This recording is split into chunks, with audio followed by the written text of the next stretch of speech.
Bon, alors, à l'état civil, mon nom est Alban Kiemi. Voilà, et Yaya Vincenzo pour la scène.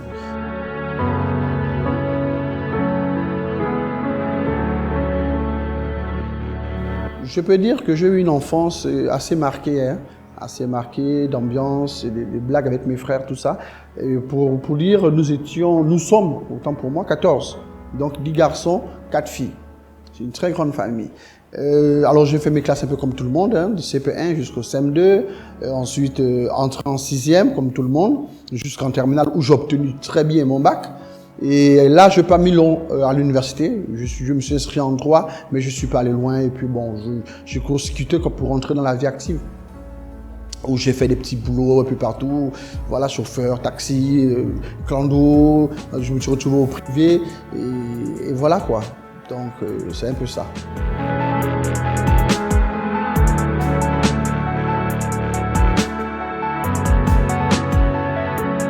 Alors, il faut dire que je suis d'abord à la base un beau blagueur, déjà depuis la famille.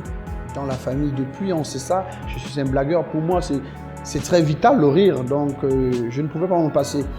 Alors, je crée Vincenzo, le personnage, après une longue observation de ce qui était livré sur le climat, ou du moins la scène humoristique gabonais. Ce qui était livré, c'était un peu du copier-coller. Tout le monde voulait faire pareil.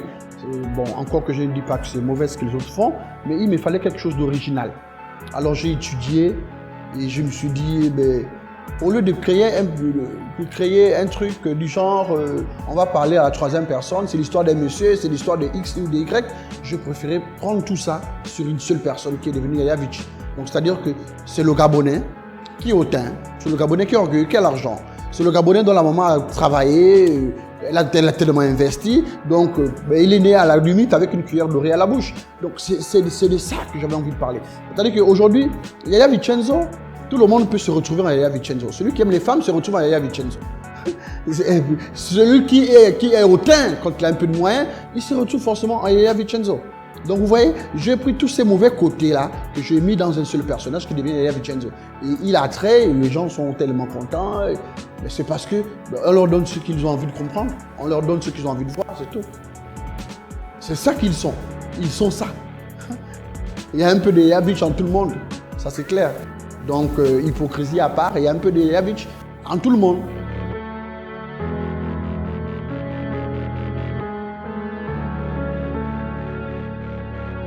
Bon, alors, déjà, il faut comprendre que le milieu il est très vicieux. Donc en ce sens que la concurrence, d'abord, elle est rude.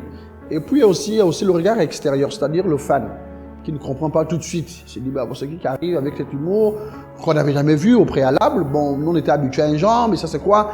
Mais là, c'est là toute l'importance, parce que moi, j'ai toujours dit aux jeunes, j'ai dit, dans la vie, quand on veut obtenir quelque chose, on se bat pour l'obtenir. Et moi, il me fallait obtenir l'attention des gens. Donc, dans la création, j'ai été vraiment dans une création multiforme. Et là, à la fin, ça finit par payer. C'est-à-dire que tu attires l'attention des gens à travers les différents thèmes que tu abordes. Et du coup, les gens se sentent un peu intéressés. Ils ont commencé à suivre. Donc, je peux dire que la difficulté rencontrée, je peux dire c'est d'abord envers des collègues humoristes comme moi. C'est très difficile parce que bon, c'est clair que tu arrives avec la concurrence. Et aussi, le public qui n'arrivait pas à percuter.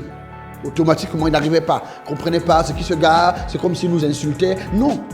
Et après, ils ont compris que bon, il joue un rôle, c'est un personnage, c'est pas ça. Lui, non, dans sa vie, c'est pas comme ça, mais il le fait. Ah, d'accord, on a compris. Ah, ben tiens, il joue un rôle. Et puis c'était ça, la magie. Et voilà, ça a pris jusque ça. Mais après, vous savez, le plus important, c'est pas de les surmonter, hein, parce que le plus important, c'est de toujours faire mieux. Parce qu'après, les gens, bon, le public, c'est un éternel insatisfait. Le public veut toujours que tu ailles de l'avant. Donc moi, aujourd'hui, je ne vais pas m'asseoir sur mes lauriers pour dire voilà. Non, je pense que le combat, il est perpétuel. Dès qu'on a accepté d'être un artiste, ben, on crée tout le temps. Hein. On est obligé de créer tout le temps pour ne pas décevoir. Donc je peux dire que surmonter, non. On ne peut pas dire ça. Je me bats toujours pour surmonter ça. Donc ce n'est pas surmonter déjà. Je me bats toujours pour être toujours à la page.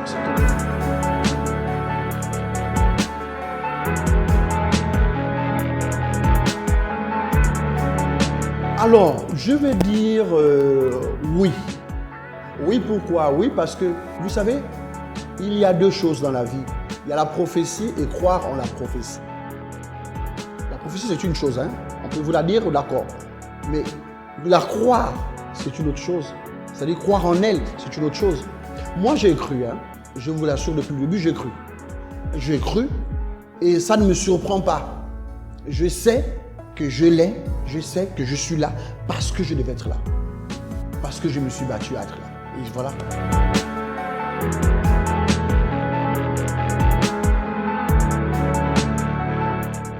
Oui, mais ça c'est clair, ça c'est évident. Hein. Même au sein de sa propre famille, c'est clair. Parce que bon, après, on est devenu une autorité, on est plus facilement accessible, on a aussi des comportements qui vont avec. Bon, ça implique la notoriété, bien sûr, mais les gens ne vont pas percevoir ça comme ça. Donc, c'est-à-dire que le gars qui était habitué à ce que tu l'accompagnes sur le boutiquier tout le temps, il remarque que ça ne peut plus être pareil. Du coup, il va forcément indexer ta nouvelle posture pour dire il se prend pour qui. Mais toi, tu sais très bien que ça fait partie de ton travail. Aujourd'hui, Yaya Vincenzo, c'est une entreprise. Yaya Vincenzo, c'est un produit. Donc, je ne peux plus me livrer à n'importe qui. Ça, c'est clair. Mais ça aussi, il faudrait prendre le temps de l'expliquer à ses proches. Pour dire, ah, écoutez, c'est ça le choix que je fais. Pas une nouvelle façon de faire. Qui veut être avec vous sera avec vous. Hein. Qui ne veut pas être avec vous, écoutez, c'est le prix à payer. C'est tout. Donc, forcément, ça a changé en bien, mais en mal, mais aussi en bien, je vous dis. Hein. Ah, il y a aussi des avantages qu'on en tire, par exemple. Quand on rentre quelque part, on te reconnaît. Parfois, tu auras des choses gratuites.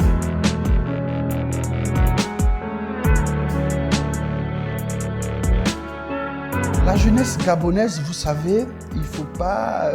moi, je ne suis pas là pour jeter la pierre sur les jeunes. Hein. Nous avons tous notre part de responsabilité. Qu'est-ce qu'on fait aussi pour accompagner ces jeunes-là? Point d'interrogation. Quand on regarde les années en arrière, ce que nous on faisait et ce qu'aujourd'hui les jeunes font, on remarque que ce n'est pas comme j'aime à le dire souvent dans mes blagues, c'est pas pareil. C'est pas pareil.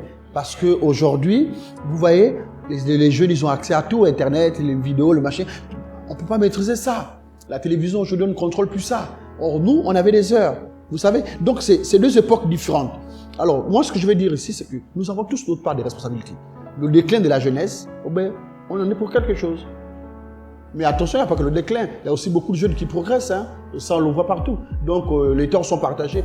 Donc, c'est ça. Moi aujourd'hui, le regard que je porte sur la jeunesse, je ne veux pas dire scandaleux, non, ce serait méchant. C'est que la jeunesse d'aujourd'hui peut faire mieux. C'est tout.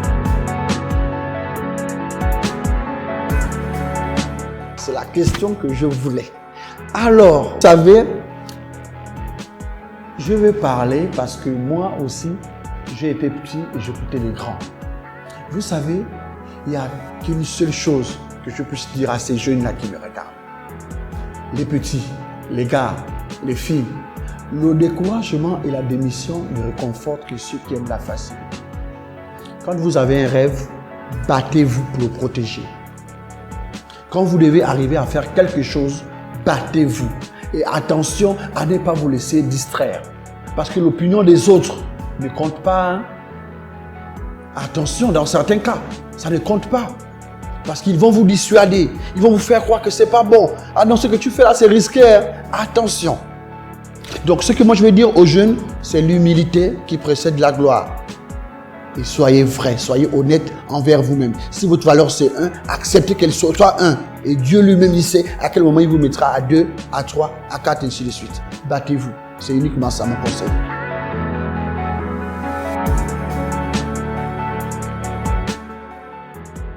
Ma citation, ça va revenir à ce que j'ai dit aux jeunes tout à l'heure. C'est le découragement et la démission ne réconfortent que ceux qui aiment la facilité. Dans la vie, il faut se battre, c'est tout. Je répète, le découragement et la démission ne réconfortent que ceux qui aiment la facilité. Quand on se décourage, on abandonne parce qu'on aime la facilité. Il faut attaquer. Et moi, je suis toujours d'attaque. Toujours.